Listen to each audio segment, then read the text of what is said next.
ध्यान देना। देखो अब जो हम फर्स्ट टॉपिक स्टार्ट करने वाले हैं वो है अकाउंटिंग रेशियो। ठीक है, तो अकाउंटिंग रेशियो टॉपिक डिस्कस करेंगे।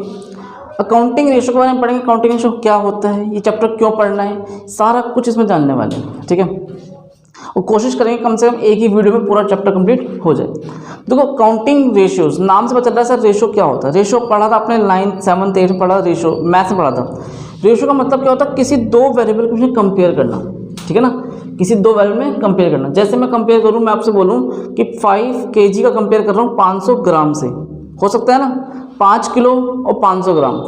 तो आपने क्या बोला कि सर 5 किलो का कंपेयर किससे किया जा रहा है, 500 ग्राम। अब आप कहोगे कि सर ये तो केजी में, ये ग्राम में है। तो बेटा केजी से हम ग्राम में जा भी तो सकते हैं। 5 किलो को हम क्या बोल सकते हैं, 5000 ग्राम टू 500 ग्राम। तो अब क्या कहोगे कि सर इसका रेशियो क्या बनेगा, 5000 डिवाइड बाय 500 10:1। ये तो है, ये सब मैथ्स की बातें जब मैं पढ़ चुके हो। तो आपने क्या देखा था कि सर वहाँ पे सेम क्या होनी चाहिए, यूनिट सेम होनी चाहिए, क्वांटिटी सेम। ठीक है ना, वेरिएबल जैसे मान लो ये केजी में है तो वो भी किस तरह के होने चाहिए, केजी या ग्राम में ही होना चाहिए। सेम का ही कंपेरिजन हो सकता है। अगर आप कंपेयर करोगे केजी वाले का लीटर से, क्या पॉसिबल है, नहीं। केजी वाला कंपेयर कर रहे हो आप हाइट से, पॉसिबल है नहीं, सेम होना चाहिए था। तो अकाउंटिंग रेशियो क्या कहता है, it is a arithmetical relation between two accounting variables. आपके पास दो अकाउंटिंग वेरिएबल्स हैं, उनमें कंपेयर करना ही क्या कहलाएगा, अकाउंटिंग रेशियो। और ये अर्थमेटिकल क्यों बोला गया, क्योंकि इसमें थोड़ी सी क्या यूज हो रही है, ये कैलकुलेशन तो हो रही है, मैथ्स वगैरह यूज करके आपको सिर्फ वेरिएबल्स में रेशियो बताना है, क्या रेशियो है क्या नहीं है। फॉर एग्जाम्पल समझना, जैसे मान लो मैं कहता हूँ करंट असेट्स, आपके पास करंट असेट्स 5 लाख के हैं और करंट लायबिलिटी आपके पास मैं कहूँ 2.5 लाख की है। दो वेरिएबल्स हैं, एक CA और एक CL। अब आप दोनों कंपेयर करो, तो कंपेयर करने से क्या मिल जाएगा आपको, इधर से सब कुछ कैंसिल, 25 से 25, 25 दूनी 50, क्या कहोगे आप 2:1। मतलब आपके पास दो करंट असेट्स है तो एक करंट लायबिलिटी है, ये 2:1 का रेशियो है। बात समझ आ रही है। ठीक है ना, अगर ये मान लो 2 है तो ये 1, अगर ये 5 लाख तो ये 2.5 लाख, अगर ये 10 लाख तो ये 5 लाख, डबल। तो अकाउंटिंग रेशियोज का मतलब ही क्या है, अर्थमेटिकल एक्सप्रेशन, टू वेरिएबल्स। अब इसे हम क्यों पढ़ते हैं, एनालाइज करते हैं, रीजन समझना।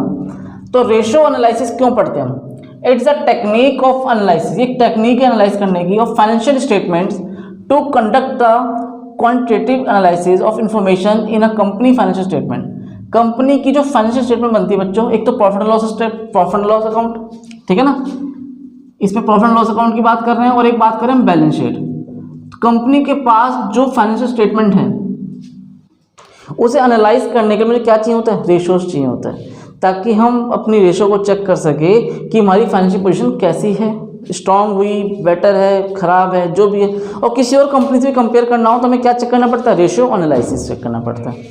ठीक है, तो आपके पास जो भी फाइनेंशियल इंफॉर्मेशन गिवन है, प्रॉफिट एंड लॉस और बैलेंस शीट, इसमें एनालाइज करना ही रेशियो एनालिसिस कहलाता है।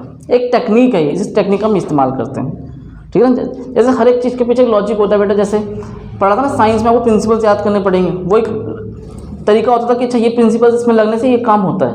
ऐसे यहाँ भी है, एनालाइज करने के लिए क्या जानना पड़ेगा आपको, रेशियोज पढ़ने पड़ेंगे।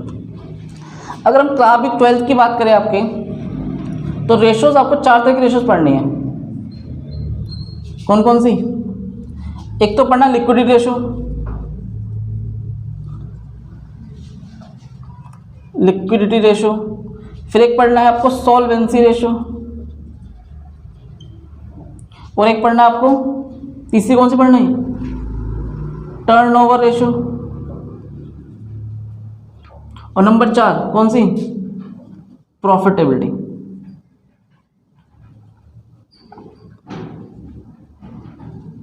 ठीक है, लिक्विडिटी, सॉल्वेंसी, टर्नओवर, और चौथी कौन सी है, प्रॉफिटेबिलिटी रेशियो।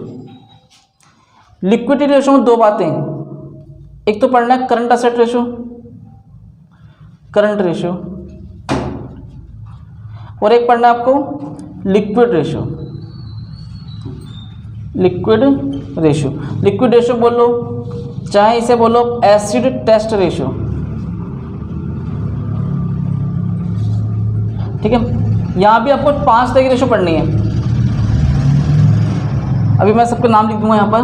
और यहाँ पर करीब करीब आपको टर्नओवर में पढ़ना है 4 और 2 6 रेशो आपको यहाँ भी पढ़नी है।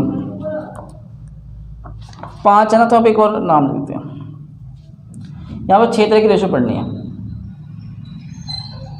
और इस जगह पे आपको कितनी तरह की रेशो पढ़नी है? 5 टाइम्स की रेशो पढ़नी है, 5 तरह की। अभी सबकी बात करने वाले, ठीक है। तो आपको इस चैप्टर में क्या क्या पढ़ना होता है, आइडिया लग गया। लिक्विडिटी रेशो पढ़ना है, सॉल्वेंसी पढ़ना है, टर्नओवर पढ़ना है, प्रॉफिटेबिलिटी रेशो पढ़ना है, ठीक है। अब देखो रेशोज निकालने के भी कई तरीके हैं। रेशोज जैसे एक्सप्रेस कैसे करें, कई बार आपने देखा था, पढ़ा था कि सर 2:1, ये भी रेशो को एक्सप्रेस करने का तरीका है। 25%, ये भी एक तरीका है। या तो आप कह दो सर 3 टाइम्स, ठीक है, या तो बोल दो 5 टाइम्स। कई तरीके के तरीके हो सकते हैं। जैसे मान लो मैं इसी एग्जांपल को बोलूँ 2:1, ये भी तरीका है। या तो उसको आप सिंपल बोल दो ना 2 टाइम्स, ये भी तरीका है।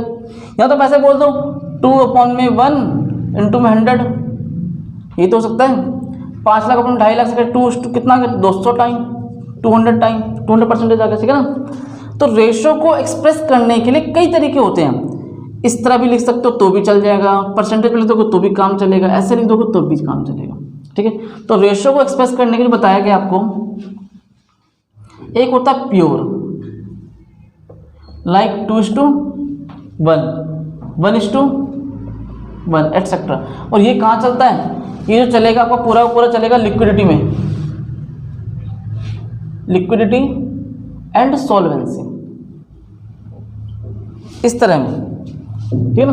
बस एक इसका है डेब्ट interest coverage ratio, interest coverage ratio उसमें नहीं चलेगा इसका काम, बताऊंगा अभी। और प्योर के अलावा एक दूसरा क्या होता है? टाइम्स। टाइम्स ऐसे मान लो 4 टाइम्स, 5 टाइम्स, इस तरह की बात है। ये भी एक तरह के रेशो को एक्सप्रेस करने का तरीका है। और ऐसा कॉन्सेप्ट कहाँ चलता है आपका? Turnover ratio. और एक आपका होता है प्रॉफिटेबिलिटी।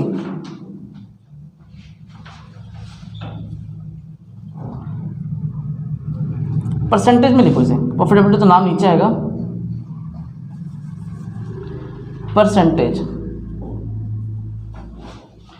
10%, 20%, वैसे सारा कहाँ चलेगा? प्रॉफिटेबिलिटी के अंदर चलेगा। तो रेशियो को हम कई तरीके से एक्सप्रेस कर सकते हैं। और लास्ट होता है फ्रैक्शन, 3/4, 7/5, जो भी है एटसेट्रा। इस तरीके से फ्रैक्शन में तो कोई रेशियो आपको शो नहीं करनी, ठीक है। बस तरीका है ये भी कि फ्रैक्शन में रेशियो को हम रख सकते हैं। तो पूरे चैप्टर के अंदर आपको पढ़ना क्या है, थोड़ा सा व्यू मिल गया, डेफिनेशन क्या होती है, ये रेशियो किसे कहते हैं वो भी आपने समझा, कितने तरह की रेशियो पढ़ने हैं, आपको 4 तरह की रेशियो पढ़नी है। अभी हम सबके बारे में डीपली डिस्कस करेंगे। और एक्सप्रेस कैसे कर सकते हैं, 2:1, 0.5:1, प्योर रेशियो भी हो सकती है, परसेंटेज की फॉर्म में भी रेशियो को एक्सप्रेस कर सकते हो, आप टाइम्स की फॉर्म में भी कर सकते हो, और लास्ट में ऐसा फ्रैक्शन भी कर सकते हो। बट फ्रैक्शन का यूज़ आपको किसी रेशियो में नहीं करना है। कोई डाउट यहाँ तक? इसे नोट को फिर आगे देखते हैं।